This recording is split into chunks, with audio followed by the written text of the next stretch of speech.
When life feels overwhelming and the road ahead seems uncertain, remember this: God sees your struggles. He is working behind the scenes, and your victory is closer than you think. My friends, have you ever felt like you are struggling alone? Have you ever wondered if God truly sees the weight you carry? Perhaps you've been praying for a breakthrough, yet the storm still rages on. The road ahead looks uncertain, and your heart grows weary. But let me remind you today, God sees your struggles. He has not forgotten you. Throughout Scripture we see this truth again and again. When Hagar wept in the wilderness, feeling abandoned and unseen, God appeared to her and revealed himself as El Roi, the God who sees, Genesis 16:13. When Israel groaned under the weight of slavery, God told Moses, "I have seen the misery of my people. I am concerned about their suffering, so I have come down to rescue them." Exodus 3:7-8. You may not hear his voice in the storm, but he is there. You may not see his hand at work, but he is moving. God's presence in our struggles. Life has a way of pressing us down with trials that seem unbearable. The weight of sorrow, uncertainty, and hardship can make even the strongest feel abandoned.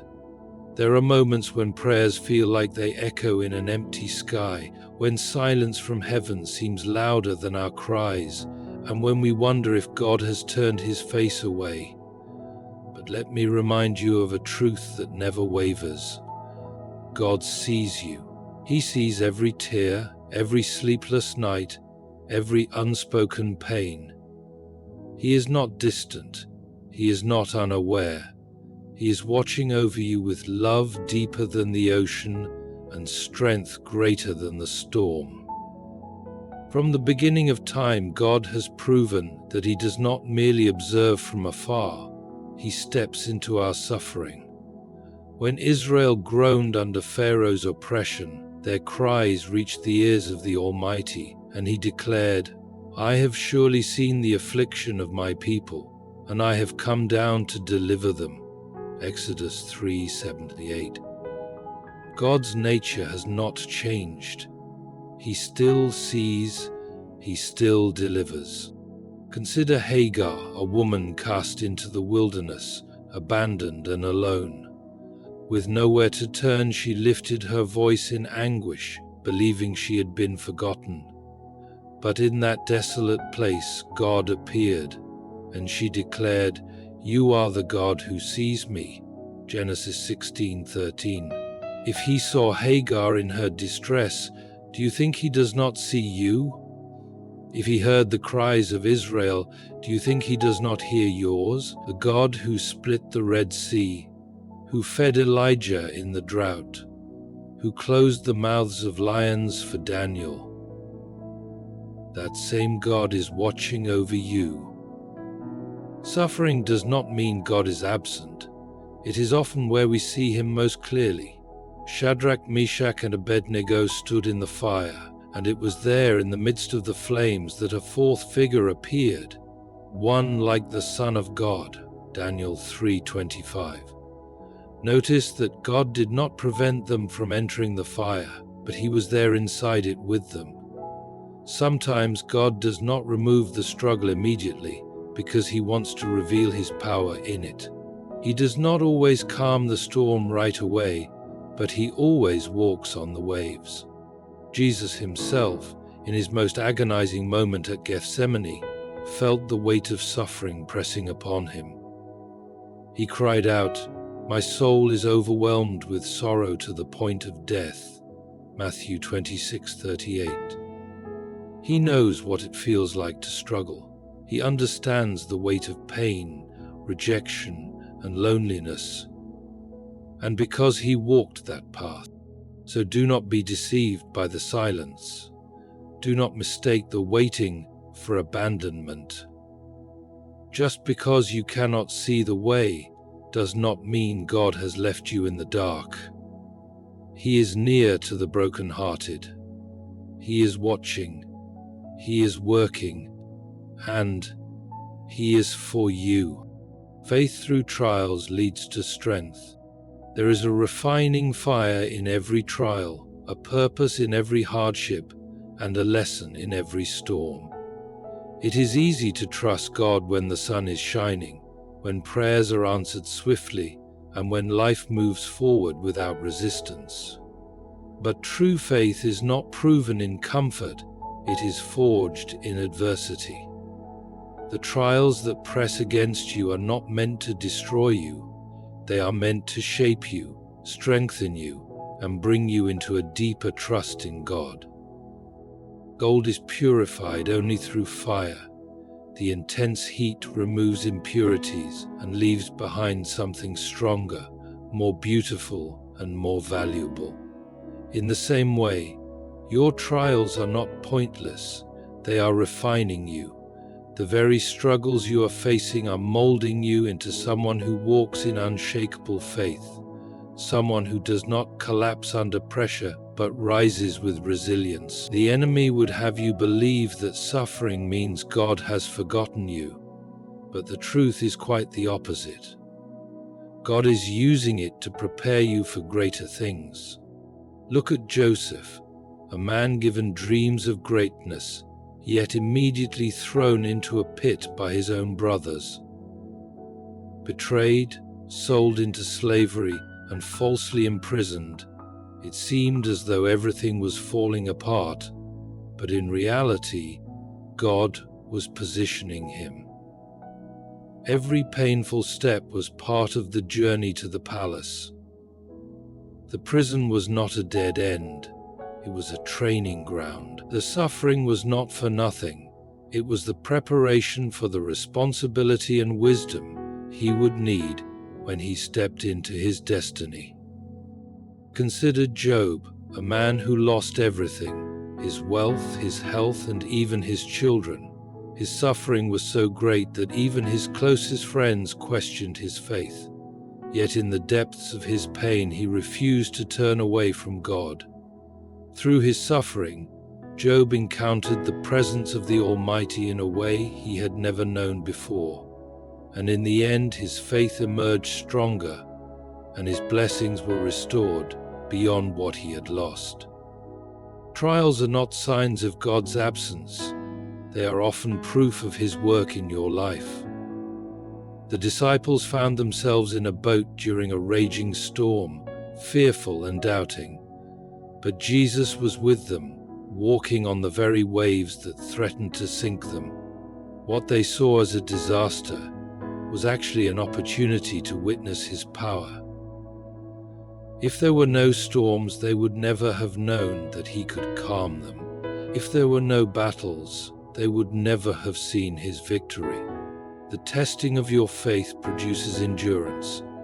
Every challenge, every season of waiting, every unanswered question is stretching your faith and making it stronger. God is not punishing you, he is preparing you. The struggle you face today is equipping you for what is ahead. Faith that has been tested is faith that cannot be shaken. God does not waste pain. He does not allow suffering without purpose. What he is doing in you through this trial is greater than you can see now. But one day, you will understand why it was necessary. Victory is assured in God's timing. Every battle, every struggle, and every delay you face has an appointed end. It may not always seem clear in the moment, but God's timing is never off. The challenges you endure are not without purpose, and they are not meant to last forever. The enemy wants you to believe that your suffering will never end, that your prayers are unheard, and that your breakthrough is impossible. But that is a lie. Victory is coming, and it is coming in God's perfect timing. The story of deliverance has been written throughout Scripture. The Israelites endured 400 years of slavery, crying out for rescue.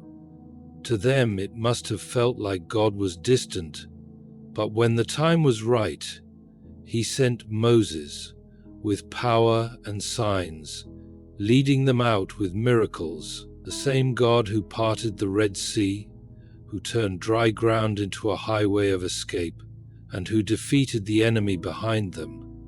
That God is still at work today. If He delivered His people before, He will deliver you now. God's timing does not operate on human schedules. When Lazarus fell sick, Mary and Martha expected Jesus to come immediately. They knew He could heal. They had seen His power before and they trusted in His ability. But instead, Jesus delayed. By the time He arrived, Lazarus had been dead for 4 days. To everyone watching, it seemed like hope was gone. Yet, what they saw as a tragedy, Jesus saw as an opportunity for greater glory. He stood before the tomb and called forth life from death. What was once sealed in hopelessness became a testimony of God's power. Waiting for victory does not mean God has abandoned you. The Israelites stood before the walls of Jericho, not understanding why they had to march in silence for 6 days. From the outside, it looked foolish. How could simply walking around a wall bring it down? But God had given them a promise, and on the 7th day, at the appointed time, the walls fell with a shout. The victory had been prepared long before they ever arrived. They only needed to trust and obey. Even Jesus Himself endured waiting. He came to earth knowing His purpose, but He did not rush the Father's plan. He waited until the appointed time for His ministry to begin. Even when He was falsely accused, beaten, and nailed to a cross, it seemed to the world like everything was lost. Darkness covered the land. Hope seemed buried in the tomb. But on the 3rd day, the stone was rolled away and death was defeated. The same God who raised Jesus from the grave is the one fighting your battles today. If He did not fail then, He will not fail now. Your trial is not the end of your story. What looks like a delay is divine preparation. What feels like defeat is setting the stage for a testimony. Keep trusting, keep believing, because your victory is already written in heaven, and in God's perfect timing it will be revealed. Through every struggle, every trial, and every delay, God is present, working, and preparing you for victory. He sees your pain. He walks with you through the fire, and He is strengthening your faith for something greater. Your hardships are not wasted. They are refining you, shaping you, and leading you toward the breakthrough He has already planned. The enemy wants you to believe that you are alone, that your suffering is meaningless, and that your victory is out of reach. But the truth is, God has not forgotten you. Just as He delivered Joseph from the pit to the palace, just as He turned Lazarus's grave into a testimony, and just as He rolled away the stone from the tomb, He is working in your life right now. So do not give up. Do not let weariness steal your hope. Keep pressing forward. Keep believing. Keep trusting. Your victory is nearer than you think, and when it comes, it will be greater than you imagined. The same God who has been faithful throughout history will be faithful to you. Your struggles are seen, your faith is being strengthened, and your breakthrough is coming. Hold on, because God is not finished with your story yet. Thank you for taking the time to listen to this message of hope and encouragement. I pray that it strengthens your faith and reminds you that no matter what you are facing, God is with you and your victory is near. Keep going, keep believing, and never forget, the God who started a good work in you will bring it to completion. May His grace sustain you, His love uplift you, and His peace guide you always. God bless you.